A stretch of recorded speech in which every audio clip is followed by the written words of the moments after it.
Assalamualaikum warahmatullahi wabarakatuh. My name is Mohd Azfar bin Muhammad Affendy from the class CS 2533C. Today I will present my assessment 2. Okay, for my assessment 2, I need to create a cactus with a blender. So my cactus consists of most of three shape actually. First, the cactus. The cactus is usually from the circle.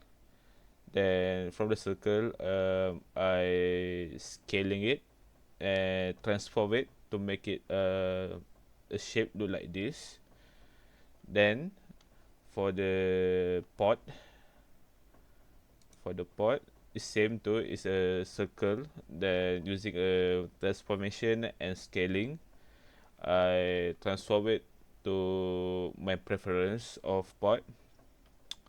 Then for the spikes, I using a cone actually. I using a cone.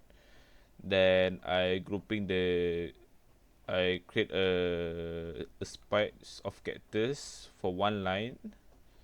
Then I grouping it.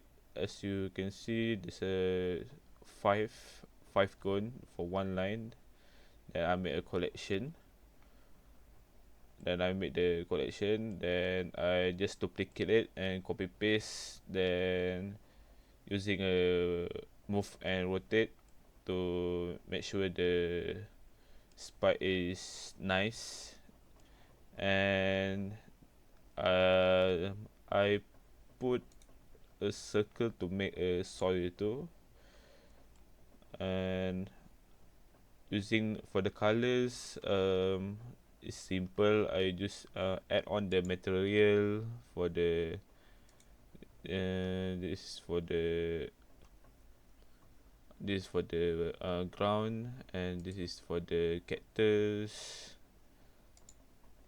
I name it cactus color green and cactus spike color. Okay, I think this is it for me. Thank you for watching.